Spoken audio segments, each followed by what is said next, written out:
2, 1.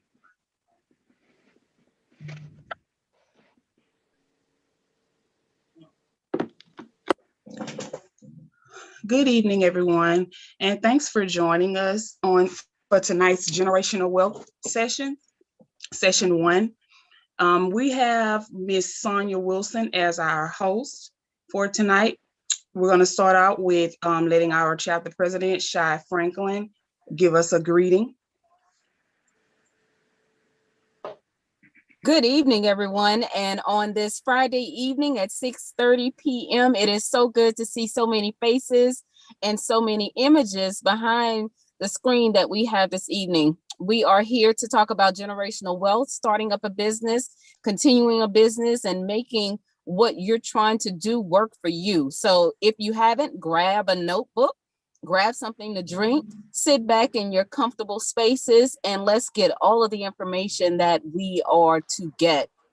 As president of Baton Rouge Sigma, again, as she said, I am Shy Joseph Franklin.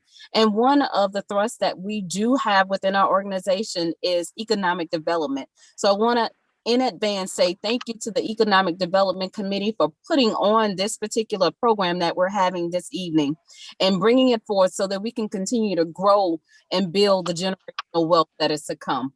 So with that being said, again, thank you from the members of the Baton Rouge Sigma chapter, and we look forward to making sure that you're here again tomorrow night and growing in the way that you would want to grow. Thank you. What the hell we doing all this and this and that? Okay, if nobody sets up the office, we make our money. Your device You is need to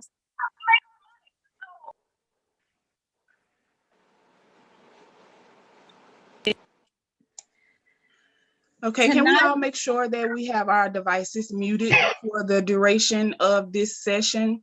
Also, if we have any additional technical difficulties or you get logged out to this session, we will pop right back in. So just call right back into the Zoom. We're also streaming on Facebook as well as YouTube. And now, Daphne, you can give us Ms. Wilson. Okay. Greetings, everybody, and thank you for joining us. We are really excited to have Mrs. Wilson with us to start our Generational Wealth series. Ms. Sonia Eubanks Wilson is a business consultant for the Louisiana Small Development Center, Business Center at Southern University. Ms. Wilson is responsible for providing client consultation to start up and with existing businesses. She also manages daily the programmatic reports and projects that go along with that. This is also inclusive of providing consultation services in the areas of startup and existing businesses in terms of the capacities of strategic planning, business development, financial evaluation, marketing, and a variety of concentrated business components.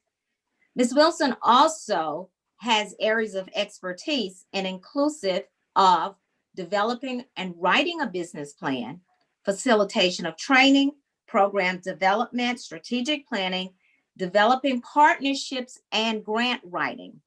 Furthermore, Ms. Wilson has received multiple awards pertaining to working with small businesses and recognition awards for exceptional performance in providing training and capturing client capitalization. She has assisted over 500 clients and has captured a cumulative total of over 20 million in client capital infusion.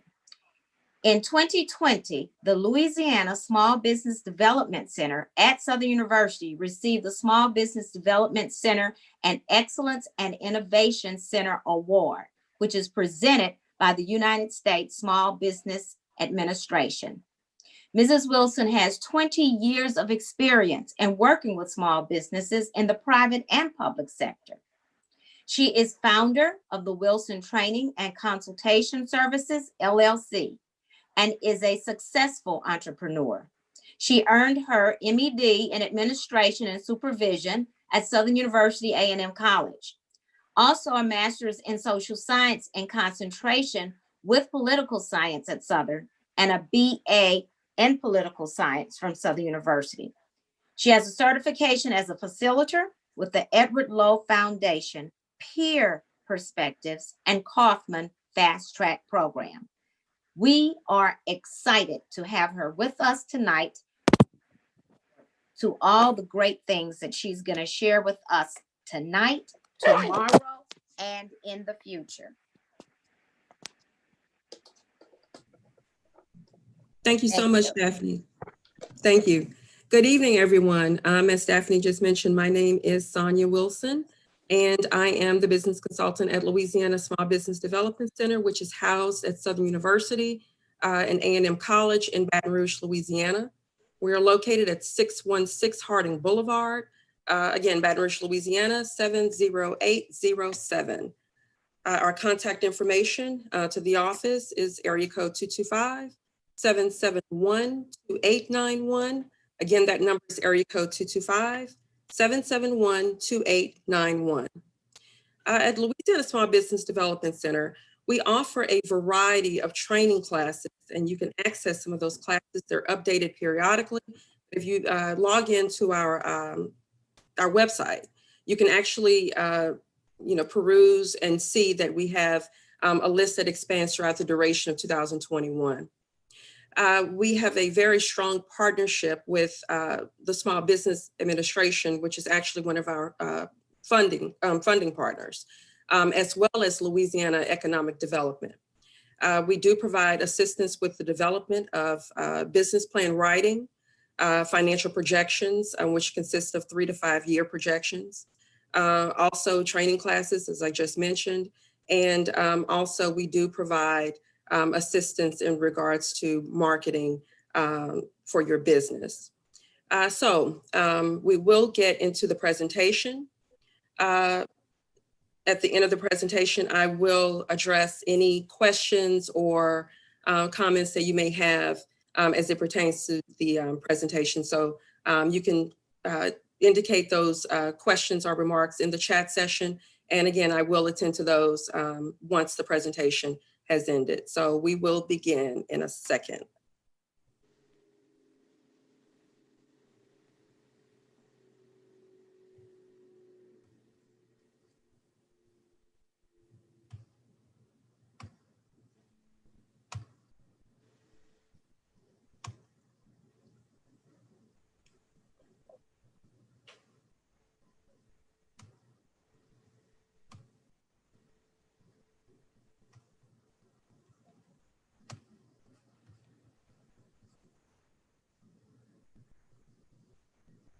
Okay.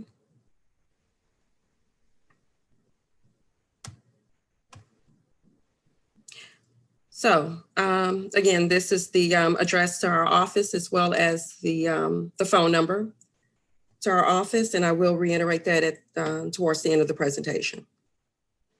So an entrepreneur. So when we talk about starting a business, or for those of you who've already started your business, we don't know, or we're not aware of the fact that we are referred to as an entrepreneur. So we hear that term, but what does it really mean? Well, an entrepreneur is a person that assumes the risks for any type of business initiatives or business ventures. One of my favorite quotes is by Ray Kroc, which is the founder of McDonald's. And he stated that if you're not a risk taker, you should get the hell out of the business. And that's because when you start a business, or if you're thinking about starting a business, it's risky. You are taking a risk financially and time-wise. So it does require a lot of time, and it's going to require access to capital. I do like to advise anyone who's attending the presentation, whether or not it's via Zoom or in person, 90% of startups do fail. 50% of new businesses fail within the first 5 years. Why am I saying this? Well, it's imperative. There are a lot of reasons why businesses fail. We probably can sit here all night and talk about the different reasons why businesses fail. In particular, it's because of lack of planning. So when you don't plan, or at least have some type of model or a concept or of an idea in terms of how you're going to go about approaching this concept, you're setting yourself up for failure.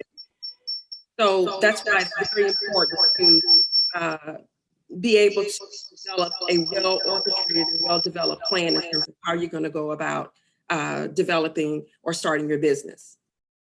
There are a lot of reasons that people go or prospective entrepreneurs may have for going to business.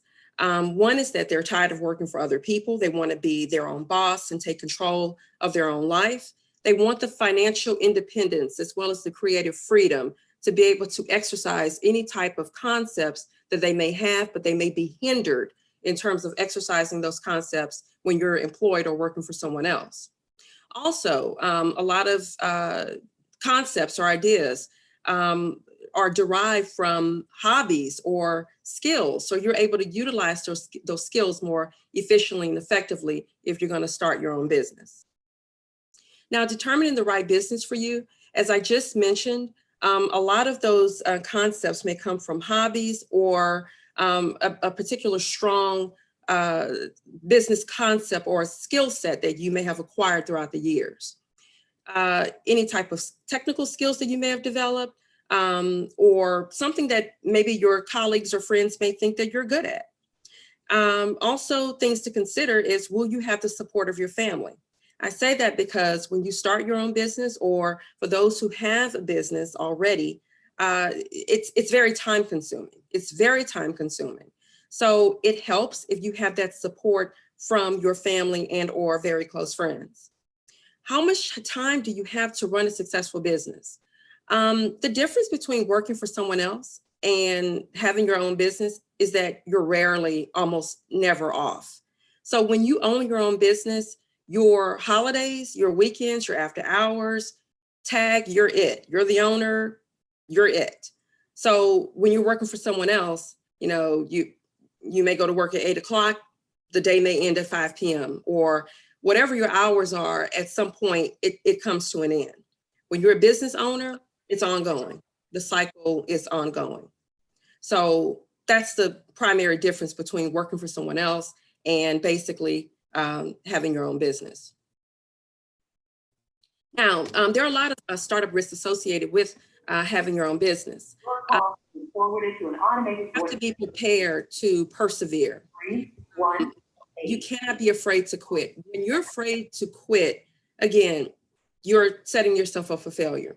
Once you decide that this is a venture that you're going to take upon, then you should proceed and go full force with it.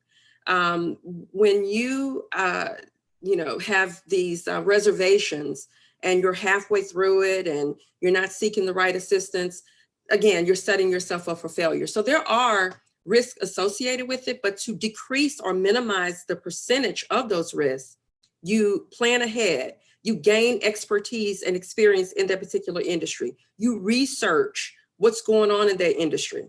As we already know, the pandemic has affected a lot of business owners, a lot of people who were thinking about starting a business. It's affected us in terms of our personal lives, in every different education, every possible arena or facet in our lives, it has been affected. So this has really taught a lot of us who were either in business or thinking about starting a business, thinking about concepts that we probably really never thought of before. Okay, what is a business plan and why is that so important? A business plan is basically a roadmap. It's a roadmap in terms of where you are, where you're going, and where you're going to go, what happens at that end result, where are you trying to go, how will I get there? It's a complete roadmap. This is very important. I strongly urge even those existing businesses that if you don't have a business plan in place, think about establishing a business plan. Is this something that you update every day, every month? Probably not. Business plans should be updated periodically as changes occur within your business. This is not something that you would probably change every week because changes or major significant changes may not occur within your business on a weekly basis. But say, for example, if you have one employee, you're starting off with one employee. Well, if you're going to increase that number of employees and increase positions within your company or organization, then obviously that business plan needs to be revised. If there are costs associated with expansion of your business, then that business plan would need to be revised. And we're going to talk more about that in a minute. So this is basically an outline of the business plan. These are subcategories in terms of establishing a business plan.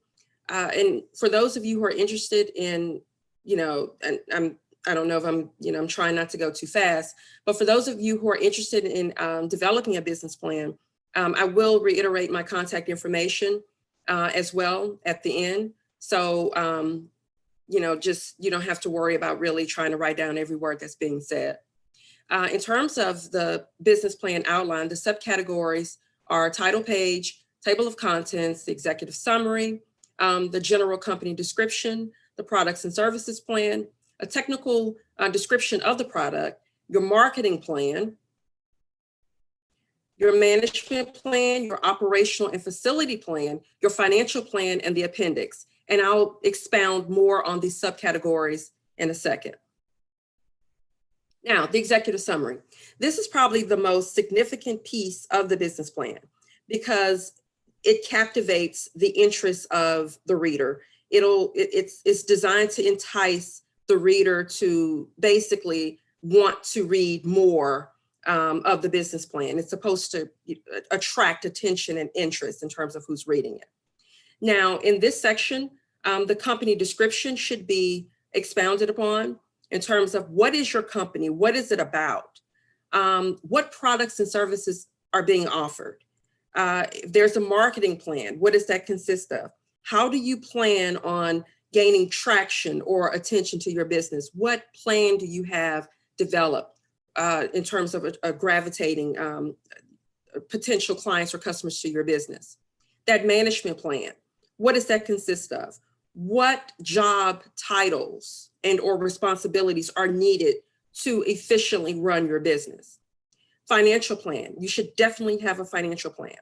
The financial plan should also consist of the financial projections. The financial projections is something that I like to work with my clients on an individual basis because this is strictly tailored towards that particular business owner and that business. The financial plan usually consists of financial projections. We work with or assist in developing financial projections that expand from 3 to 5 years. So within this text, we talk more about the costs associated with starting or expanding the business, an itemization of what those expenses are, as well as at least a minimum of 3 estimates, because we want to ensure that you're getting competitive rates in terms of the costs associated with those items that's needed. Okay. Now, in the general company description, this is, of course, the main body of the business plan. So in this section, we're talking about who are the founders of the company. Is there a particular history? Is there a story?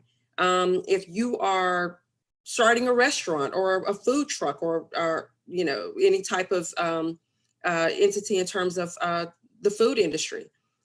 So the question would be, is there a history behind this? Is there a story? Are a lot of these recipes generated from family recipes? If there's a history or a story, this is the segment where this should be plugged in. Every business owner should have a mission. The mission should not be a dissertation. It should simply be basically a sentence indicating what your company is about. What is the mission? What is the goal? What is the purpose? What is your business about? The type of business and concept. Where was the concept developed? Where did it come from? Is there a story behind that type of business and concept? Whether or not it's a particular industry, and where did the idea or concept come from? Legal structure. So we're talking about a proprietorship, corporation, etc. And we'll get more into this in a minute. And most importantly, explaining why the business will succeed. Why do you think you have such a dynamic concept in terms of your products or services? That should be explained in this section. Okay. Now, in terms of legal forms of ownership, there's a variety of different types of ownerships or forms of ownership that you may consider when starting the business. You may think of being a sole proprietorship, which means that there's a single owner. The owner is fully liable. There is no separate income tax return. Everything will be compiled into one segment when filing taxes.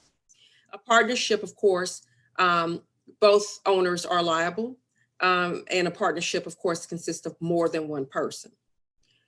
Corporations are typically owned by shareholders, board of directors, owners with limited liabilities, and the caveat is that there is a lower risk of audits by the government. An LLC, which is very common amongst most business owners, the owners have limited personal liability. The benefit is that there's a pass-through taxation, which means when you're filing your tax returns, you can also incorporate that and file simultaneously. It is separated, but you can still file it as well. Nonprofit corporation are typically non-governmental organizations, more commonly referred to as non-charitable or tax-exempt organizations. And with nonprofit corporations and or organizations, they're typically accompanied by a 501c3. A lot of people who are thinking about establishing a nonprofit corporation, they'll tell you that, the 1023 form, which is a form that can be retrieved from irs.gov.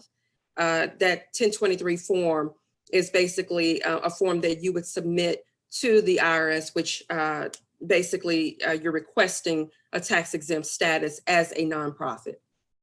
And of course, a DBA is a company that is said to be quote unquote doing business as, which means you can list it as an umbrella. You can have one business and you can list, you can do businesses under that primary business as an umbrella. So it's doing business as. Okay, so this is basically just a chart that shows you different characteristics of the different entities of those filings, those business legal forms of ownership that we were talking about. Now, with a sole proprietor, the liability is unlimited. And the thing is that when you're, considering which structure is best for you, at the Louisiana Small Business Development Center, we don't make that determination for you. What we do is we try to explain the differences between the different types of legal entities, but we don't make that determination for you. You should consider the tax benefits or the feasibility in terms of what you want your organization to mirror, what you want it to look like. Now, again, with the sole proprietorship, the entity records are inseparable from the owners, which means, as I stated before, they're pretty much any type of income. It's basically calculated and combined when filing your tax returns. A Schedule C of the 1040 form is used in terms of filing your taxes. In regards to the LLC, it's limited by state law. Some states may not recognize another state's LLC. So when you're registering your business, you would register that business and you would register that business with your particular state, but you would log on to www.sos.la.gov for those of you who are in Louisiana and your business is domiciled in Louisiana. You would log on to www.sos.la.gov. If you have a business name in mind, you would first do a search to see if that business name is taken. If that business name is taken, you would be unable to use that name. So that's the importance of logging on to sos.la.gov, is to see if that particular name is in use. If it's in use, you would have to think of another name. But that would be the site. That is the Louisiana Secretary of State. It's also synonymous with GoBiz, which is www.geaux, GoBiz, GEAUXBIZ.com, and you would register your business that way. You would also log on to www.irs.gov to establish an EIN for that particular business as well. So that's the process. But of course, if you have any questions, of course, again, we urge you to contact the Louisiana Small Business Development Center because we want to make certain that you're doing it accurately. But again, back to the LLC. If you're filing your tax returns, you would file a Schedule C of Form 1040 as well if you're doing an LLC. With the LLC, of course, there could be multiple owners. So it's not just reserved or, just excluded to one owner. There could be multiple owners. It just varies. With the partnership, there's unlimited liability. Also, you would use a separate filing form in terms of the IRS. You would use a Form 1065. And you would also use a self-employment tax. And there is also the probability of liability issues. You would not be exempt from being liable tax-wise or otherwise. With an LLC, also same thing. If it's not a single person entity and there's multiple people with the LLC, then you would use a separate entity. Default is 1065, but you would also use the Form 1120 and 1120S. So, this varies as opposed to being an LLC as a single person. If you're an LLC with multiple entities, then it would default to the 1065 form as well as the 1120, 1120S. Also, there's a self-employment tax imposed as well. Now, with the S Corp, it's limited in all states in terms of the liability. It's easy to sell in regards to stock. That's the caveat. And when filing your tax returns, you would use the Form 1120S if you're categorized as an S Corp. Now, if you categorized as a C Corp, you would use the Form 1120, not the 1120S, but just the 1120 if you are if your business is structured as a C Corp. Now, once you've established that within your business plan, you would also basically draft the products and services plan. Now, in the products and services plan, you would describe your products and or services that's being offered. The most important part of this component is to describe the uniqueness. For example, if you're thinking about opening or starting, let's just say a construction company. So what makes your construction company so unique and different from the other construction companies in or around Louisiana?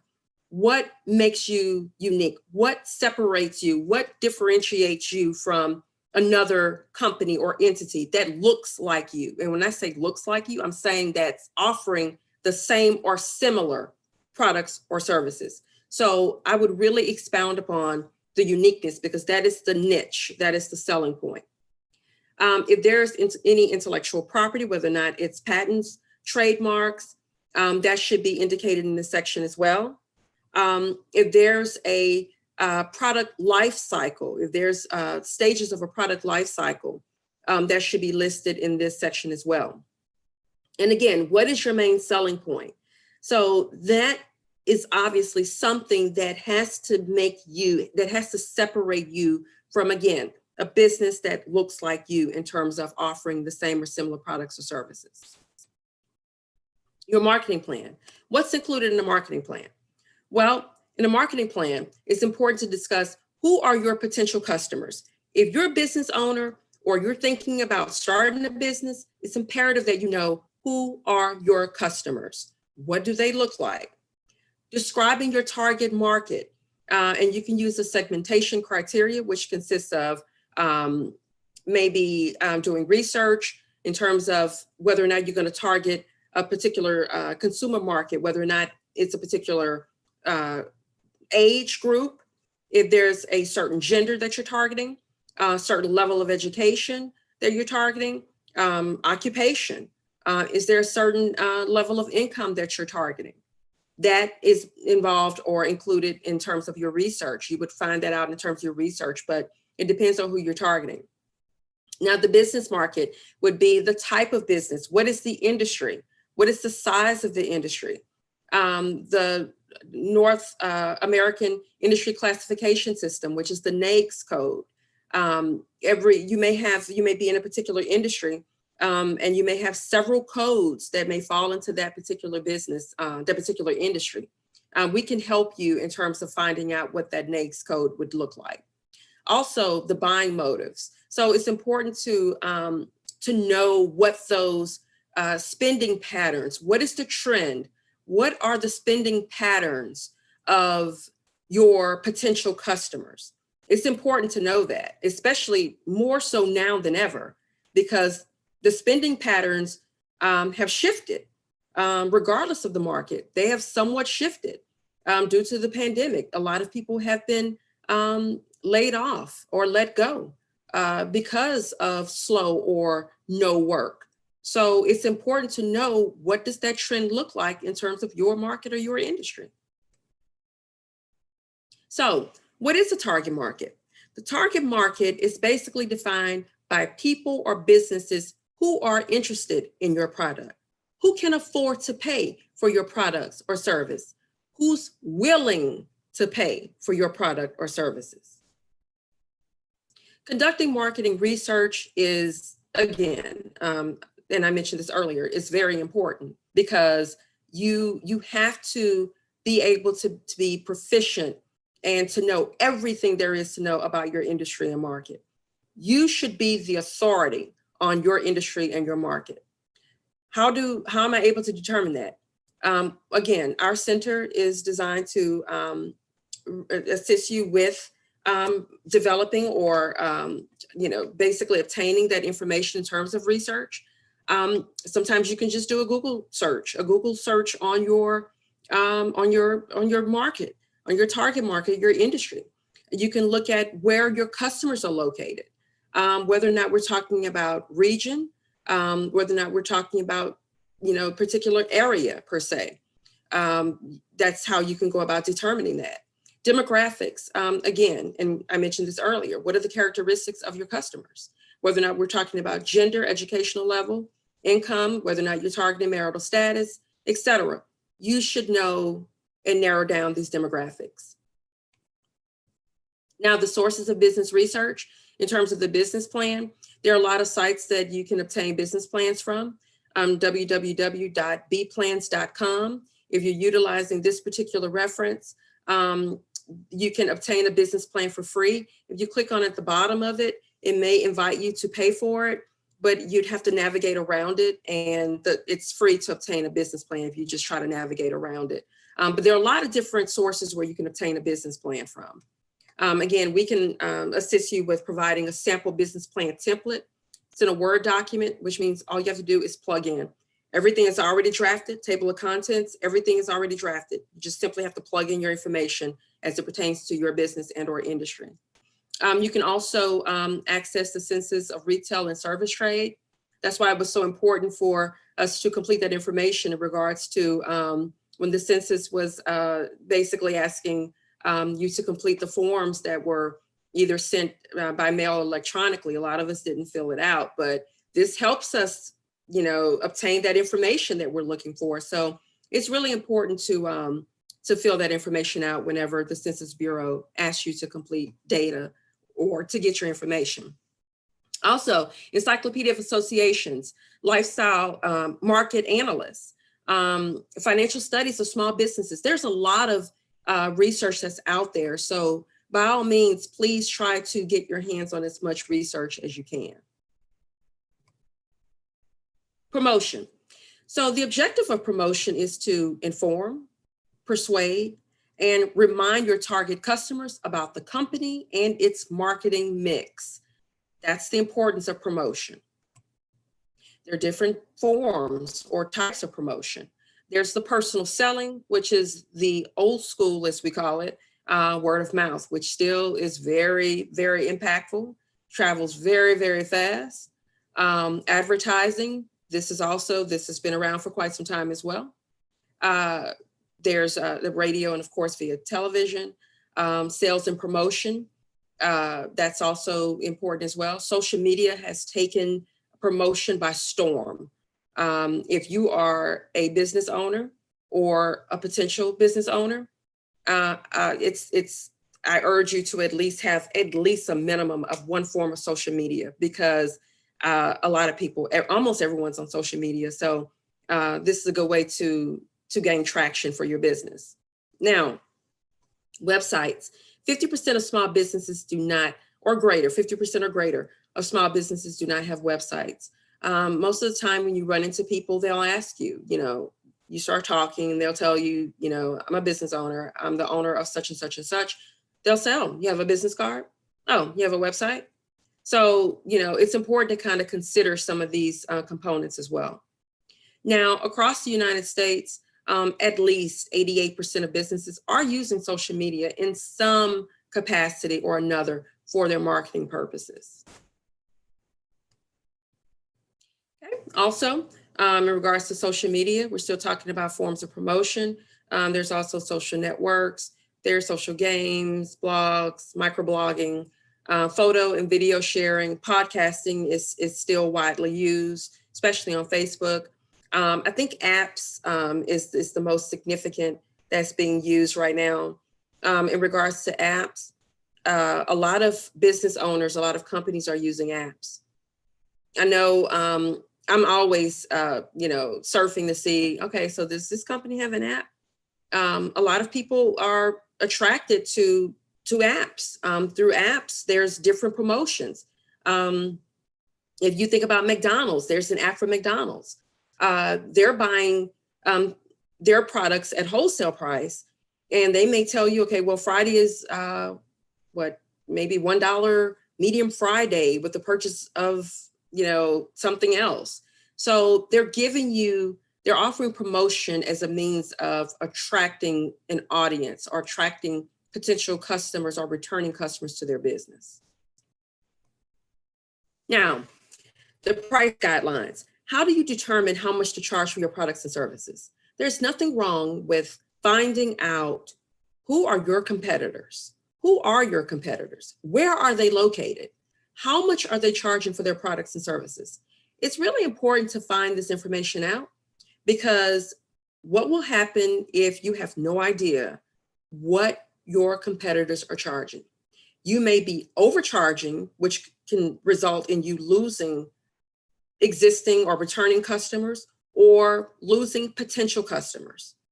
If you're undercharging, you're not securing the amount of profits that you could possibly be securing for your business. So either way, it's not, the best result that you could possibly expect. So determining those price guidelines, at least it would give you an idea or a concept of what to charge for your products and services. It would kind of give you a ballpark. Now, it's important to determine how much the customer is willing to pay for your products and services. And we talked about that earlier. How will the prices impact your business? If you're overcharging or undercharging, you have to consider the end result. How is that going to impact you? And I just mentioned that it will impact because you could potentially lose customers from either scope. Your management plan. So it's important to establish what does your management team, or what should your management team look like? What are the qualifications? What qualifications are you going to set in place in terms of what that team should look like? My suggestion would be to find out what is needed for your business. It should be job titles, and the job title should accompany a job description. Why is a job description important? A job description is important because you need to determine what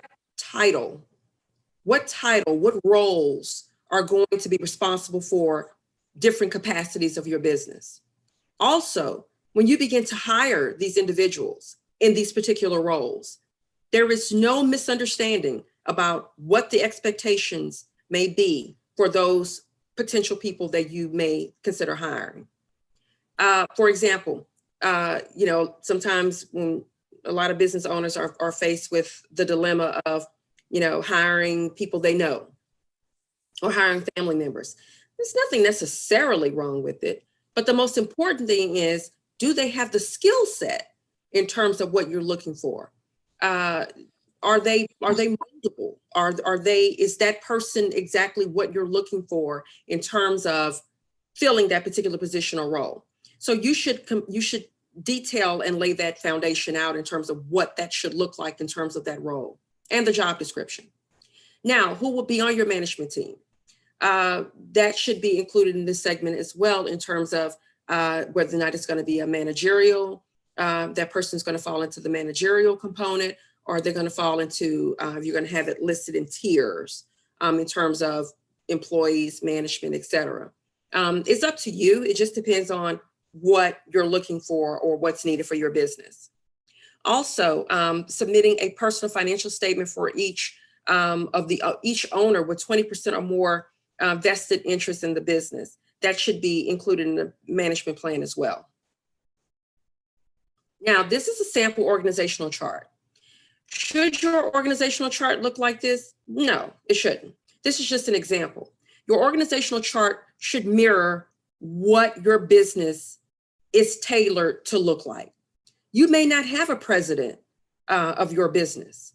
You may have only an owner and or manager. If that's the case, that's fine. This is just merely a model and or an example. The production or operations, what does that look like?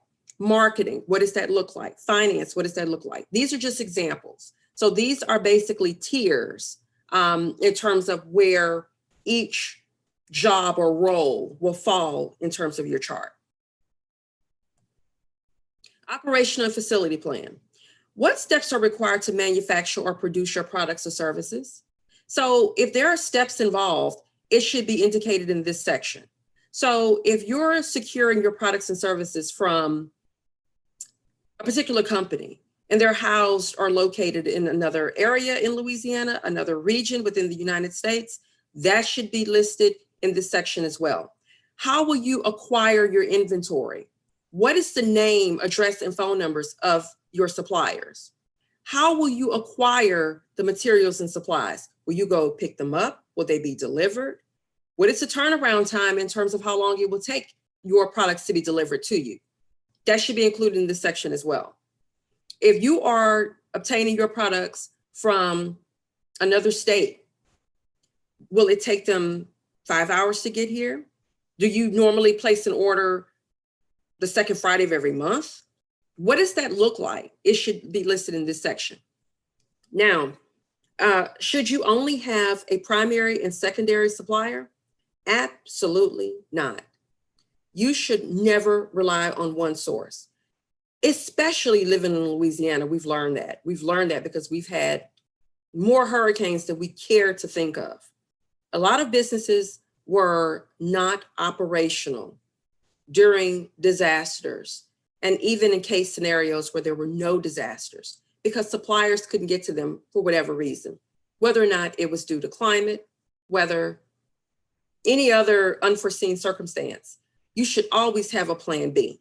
As a business owner, you cannot afford, you do not have the luxury of not providing a service. It's not even acceptable to not be able to provide a service because a supplier couldn't get to you and you only had one supplier.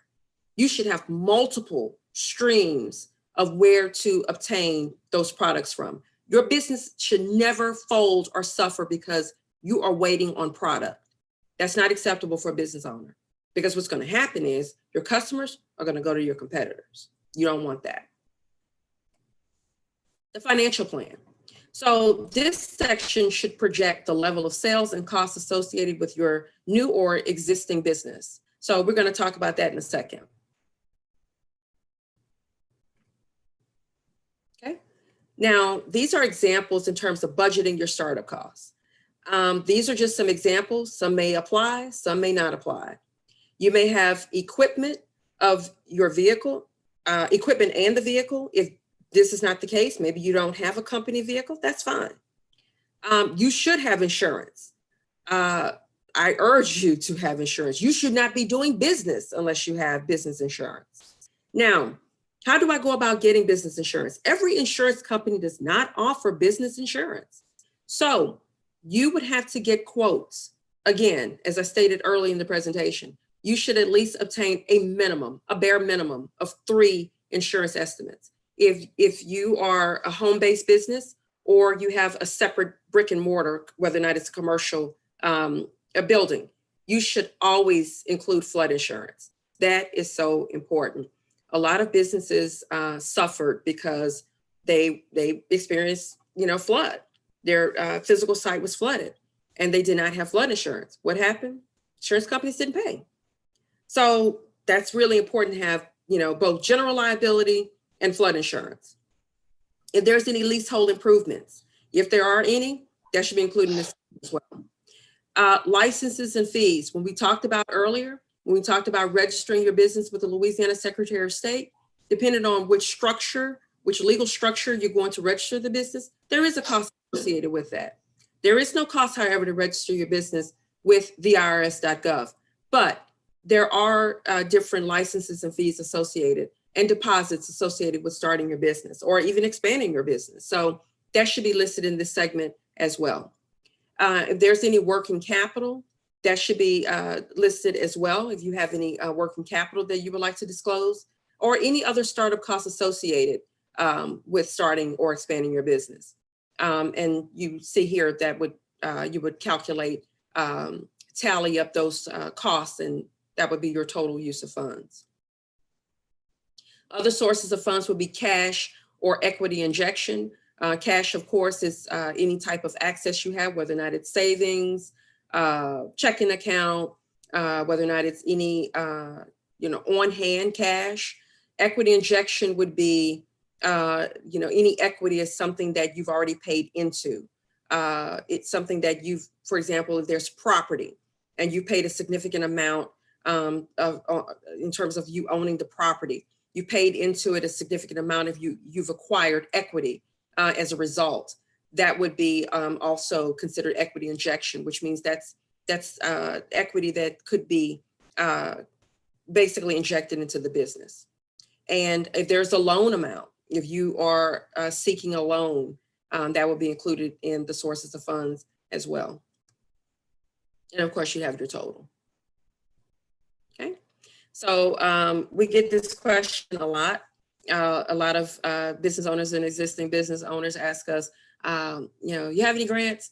We don't have, unfortunately at this time, we do not have any grants at this time. Some business owners tap into personal savings, some tap into other resources, whether or not it's, there may be other relatives, friends. Traditional financial institutions are considered to be commercial banks or commercial lending institutions. Government-sponsored programs would be considered to be the Small Business Administration. And Small Business Administration right now, of course, they've already rolled out the second round of the EIDL and the PPP. And we'll talk more about the funding mechanisms tomorrow evening. Also, there's the state, which is considered to be, for example, Louisiana Economic Development. And there are a lot of other governmental sponsored programs or loans, even on a state, even on a local level, whether or not it's, city, East Baton Rouge Parish office, the mayor's office have rolled out some initiatives as well. We also had Main Street Marketing.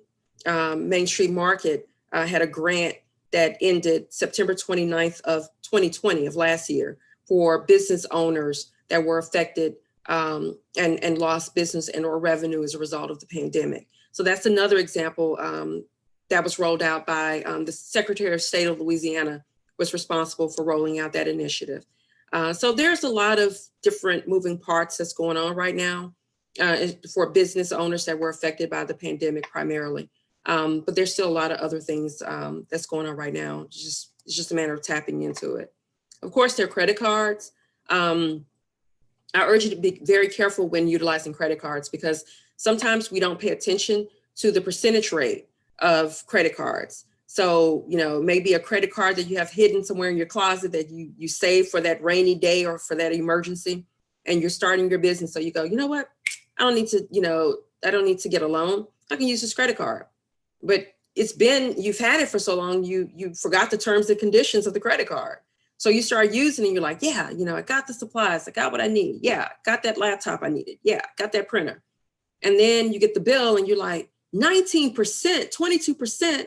Where did that come from? So please be cautious and aware of the terms and conditions of your credit card. Also, venture capitalists and angel investors, if there are people willing to invest into your business. So if there are, I urge you to proceed in the side of caution. It could be a great thing, but just be careful in terms of what the terms and conditions, if any, are associated with people investing into the business. Some may be interested in owning a certain percentage of your business. Some may not. It just depends on the person if they're interested in doing that. Now, the banker's perspective. So with the banker's perspective, the bankers look at a lot of different components. Banks do not all necessarily function the same, but most traditional banks do have the 5 C's of credit that they go by when considering whether or not they're going to give you the loan. And that is the character of the borrower. The character of the borrower is basically your credit report. Your credit report will basically follow you.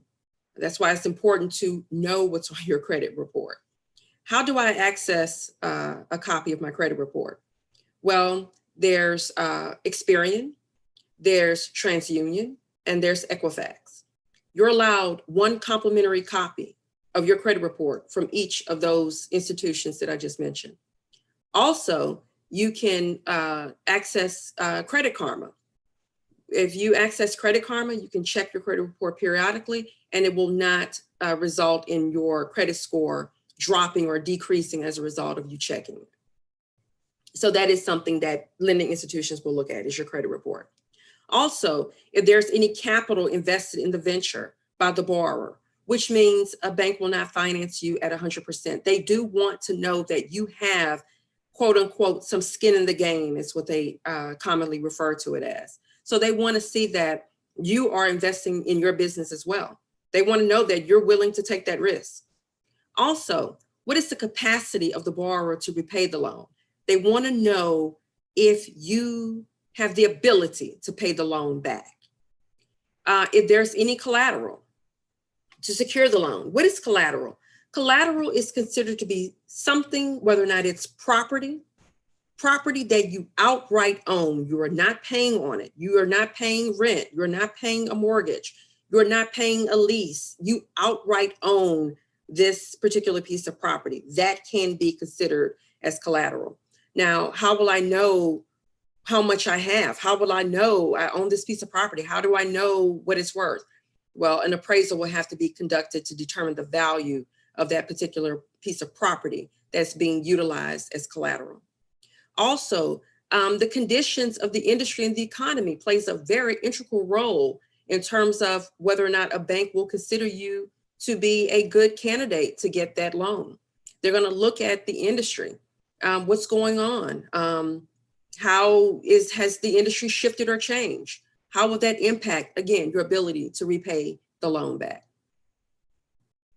Okay, so the financial information that's requested for startup businesses, lending institutions will typically ask to see 3 to 5 year financial projections, and that's something that we talked about earlier, as well as a well-documented business plan.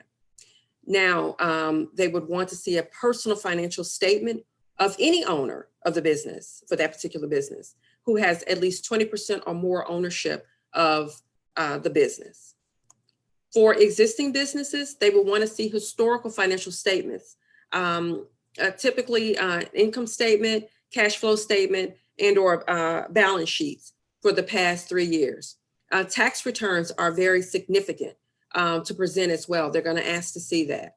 Also, same thing as a startup. They're going to ask to see a personal financial statement of any owner with 20% or more vested interest or ownership in the business. Okay, the key factors of a loan. The key factors of a loan is, of course, the loan amount.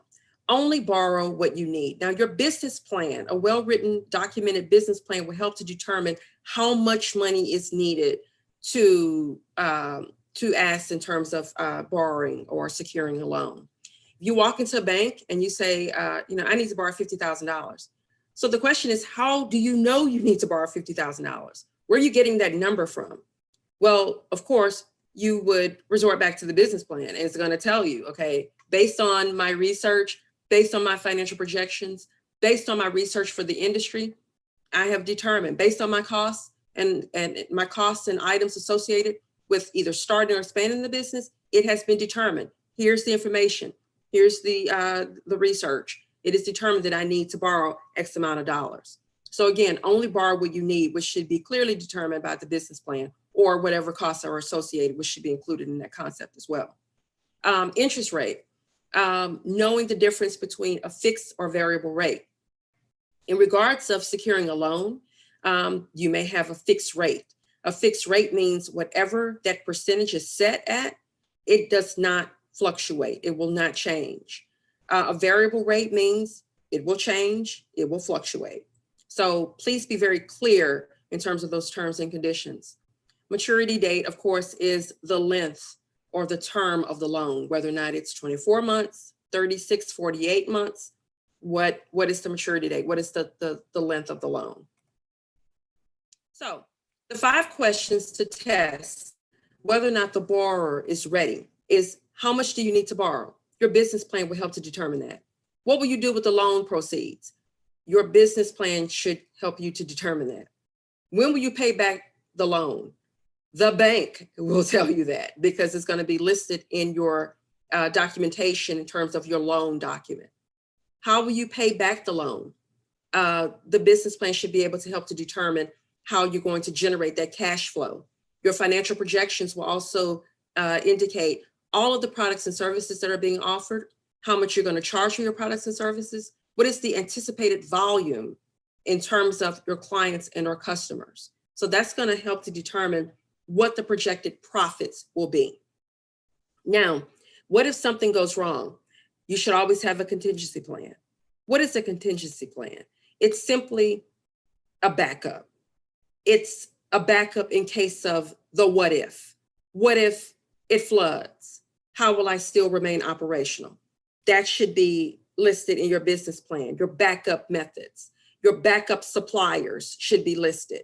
If you have to operate in another facility or location, that's your contingency plan. It's covering every basis, every aspect, every component. If something goes wrong or something is skewed outside of the norm, that you're still able to function and efficiently run your business and provide the services and products to the clients and or customers.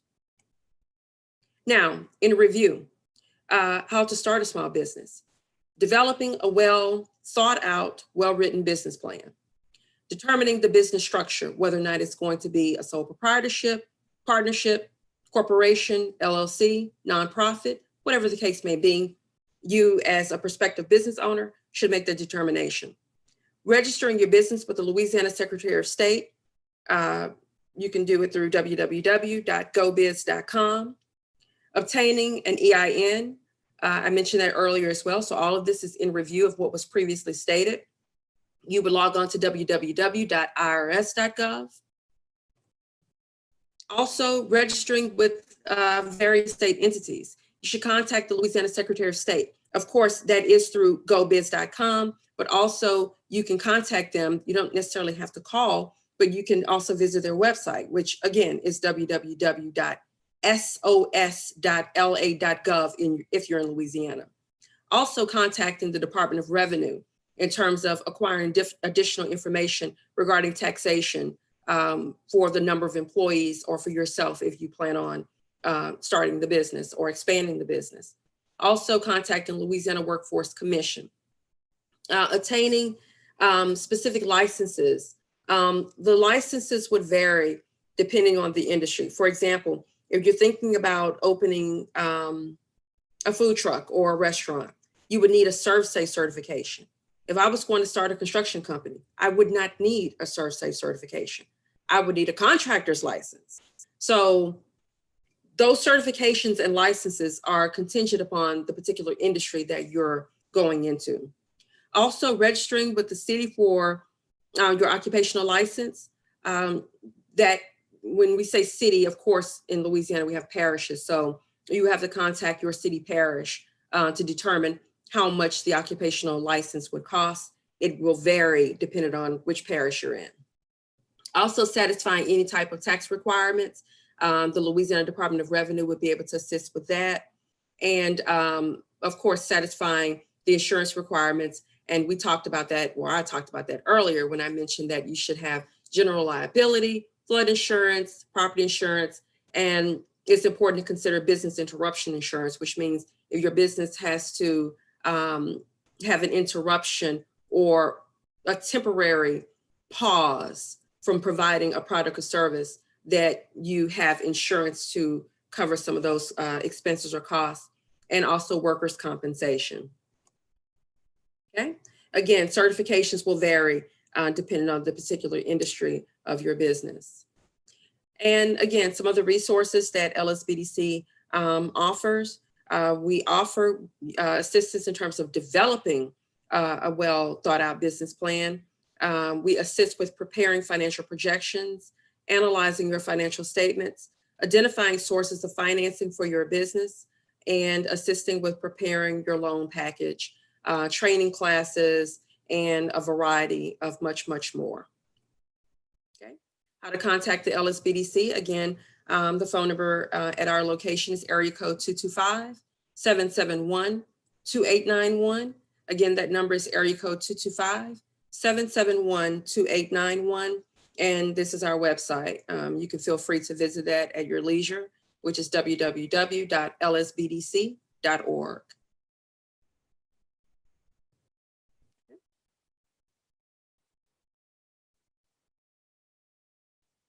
Okay, so that ends this particular segment of discussing or going over the criteria and just kind of discussing the importance and basically the process of starting or expanding your business. So right now we'll look at some other, if you guys have, guys and ladies have any questions or comments, I'm gonna look through the chat and try to address some of that information. Okay, so I see here the question has been posed, will we be able to get the slides that I've shared? Yes, it has, this information has been sent to this particular chapter, and they will be able to basically share that information with all the participants. It will be in a PDF form. Everything that I've talked about in terms of presentation, I'll ask that they're able to send that out to you all. So that should be of some assistance. You will be able to share the slides. I don't mind if you share them. Please do, please do.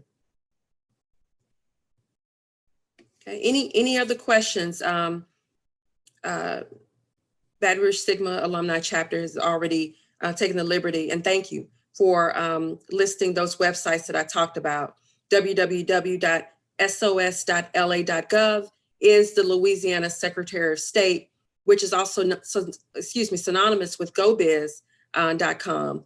And you can basically register your business through that particular entity. For startups, I suggest that you search to see if that business name is in use, because for a startup, if it's in use, you are unable to use it.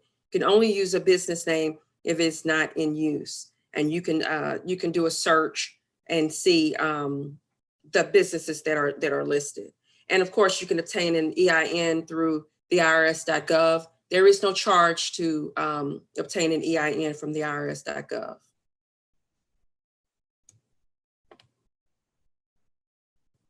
Okay. Any other questions? Don't be shy. This is your chance or opportunity to ask whatever questions you like to ask. If anyone has any questions, you can unmute yourself.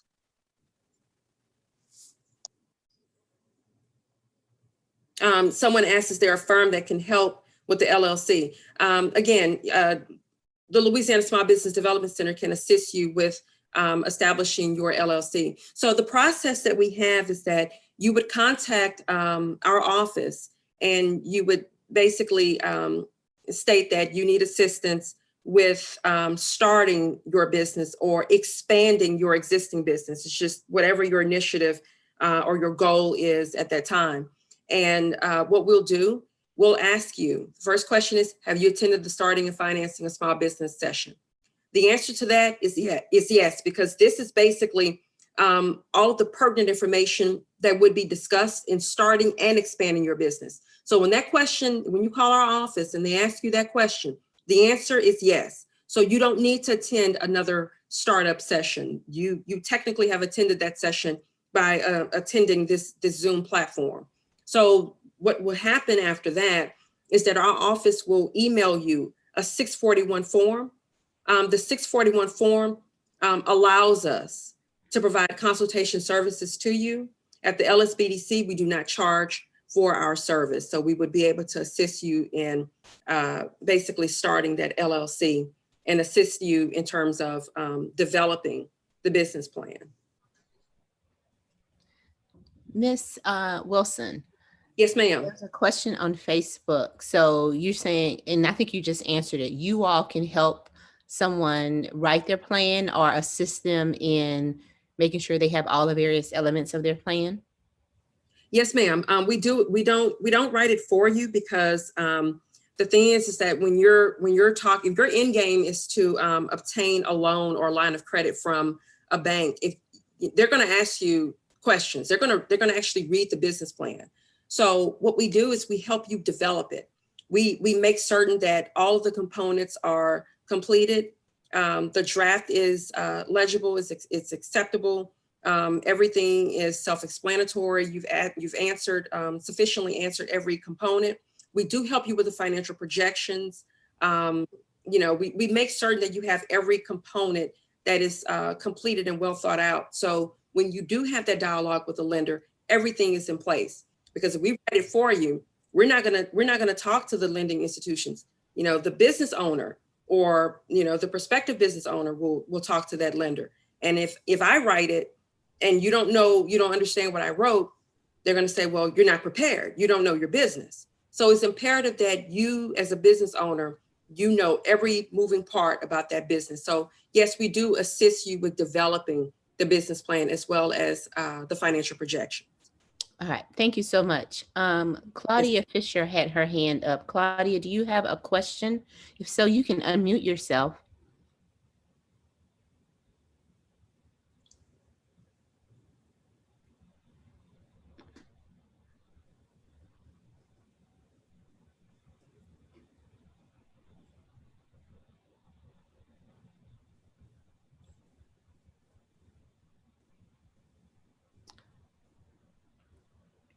Well, I'm not sure if she's having trouble unmuting herself or not, but there is another question in the chat.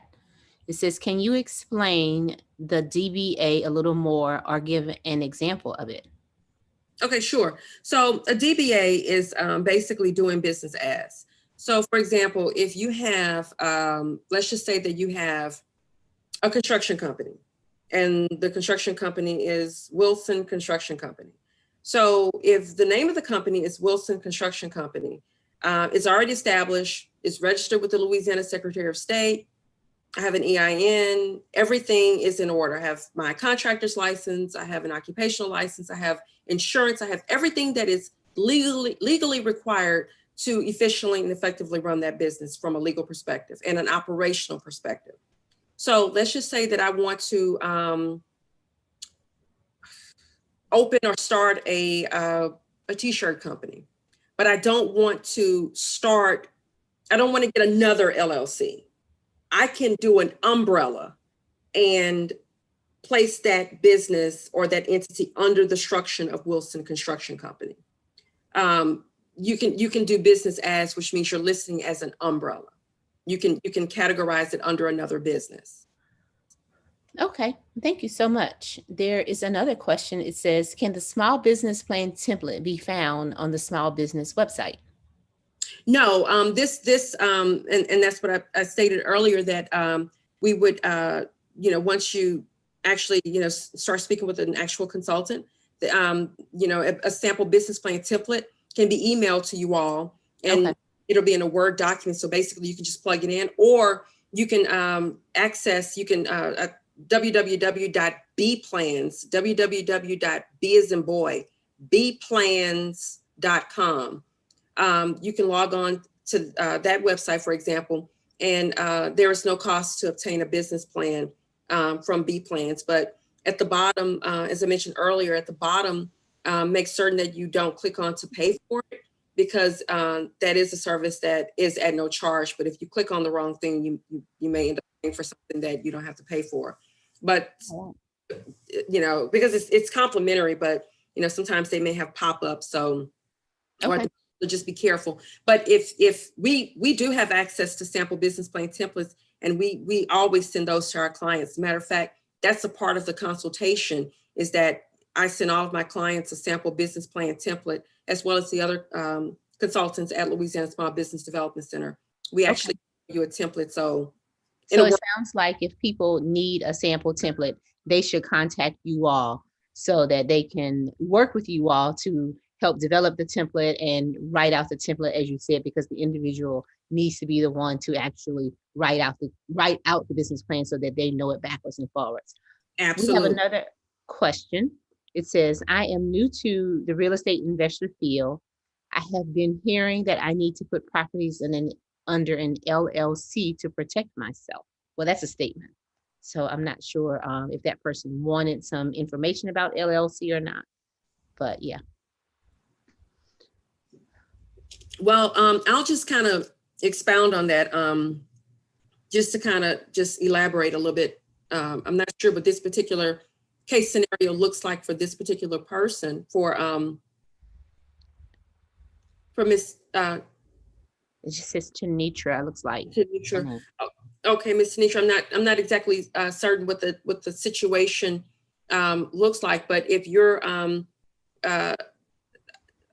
actually doing business, I would strongly urge you to register and become a legal entity. Make certain that you have registered. If you have any questions or you're not sure, please contact our office, because I wouldn't want you, if you have any doubt or you're not sure, please contact us. That's what we're here for. So if you need assistance with registering the business, by all means, we'll be able to help you with that. But if you are, I'm not sure how you have it structured, but if you are actually providing assistance to clients in terms of the real estate arena, then you should already, have everything structured. If not, you may not, want to do business, because if something happens, then you don't want to set yourself up for some form of liability. Thank you so much. Another question. Oh, and Ms. Tanitra says she will give you all a call, so that's wonderful. Okay. Do you have to file taxes quarterly, or can you do it for an LLC? I'm not sure if you would know the answer to that. For an LLC, you would file taxes annually. You would file those tax returns annually. So that's not something, you wouldn't file that particular tax return with the IRS on a quarterly basis. You would actually, do that annually. And you can also file, especially if you're an entity, if you're just a sole person in that LLC or a sole proprietor, you can file your personal tax returns at the same time you're filing the tax returns for your business. Okay. But it is annually. Thank you so much.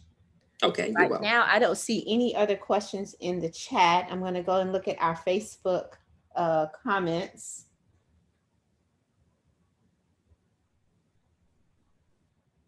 Oh, can you give the phone number again for the LSBDC, your organization? Sure. That number is area code 225-771-2891. And I'm going to type it in the chat as well. Okay. And I'm going to put it on our Facebook page. Can you say it one more time for me? Sure. It's area code 225-771-2891. 2891. Perfect. And I have the acronym LSBDC-SUBER, which is Louisiana Small Business Development Center at Southern University, Baton Rouge. Thank you so much. And we will make sure that we get that out to our participants on Facebook as well. And I don't have any other questions over there. Let me just scan one more time. I don't have any questions over there, but we do have some great comments indicating that this has been a great presentation and people have really enjoyed what you have shared, and they will be in contact with you to get some support. I have always seen your building over on the campus, and I actually did not know all of the things that you all did, but it is great to hear that you are there in our community and serving us very well. So we appreciate you giving this presentation to us tonight. And I'm going to look for Daphne, and I think she is going to close us out. Daphne, are you back on? I know you were having some issues earlier. Daphne? Yes, can you hear me? Yes. Great. Tonight has been great. As a person who has a couple of LLCs and also have gone through some of the things that Mrs. Wilson talked about, and the fact that you really need to have a firm business plan, you kind of need to know what you're doing, why you're doing it, and keeping up with your product base, and everything was so on target. And I can say I've lived all of those things that she's talked about. One of the things that we need to remember is that it's very important for us to learn this information and to use it, and to use the center because it's there. Also, because we need to do a better job as a people and a community in not just informing ourselves, but informing our children. Generational wealth is something that has popped up in the African American community in the last several years to make an impact on more financial responsibility. True, adults need it, but students and children need it as well. Tonight has been very informative. I hope that you all can tune in on tomorrow night and get even more information. If you know people who are interested in finding out about the PPP loans, that's the paycheck loan for businesses, people who are interested in additional funding sources, tell them to tune in tomorrow night. We're going to talk about those things. And I just get the feeling from the comments and from other information that I have gotten this week, once we start putting out the flyer, is that the community wants it, people need it, they just didn't know where to go. So now we have somewhere. And so we are most grateful to Ms. Wilson for her presentation tonight. We look forward to tomorrow night. I thank you. Please put your questions in the chat, your comments, and you have a good evening. See you tomorrow, and look forward to your participation. Thank you. Thanks, everyone.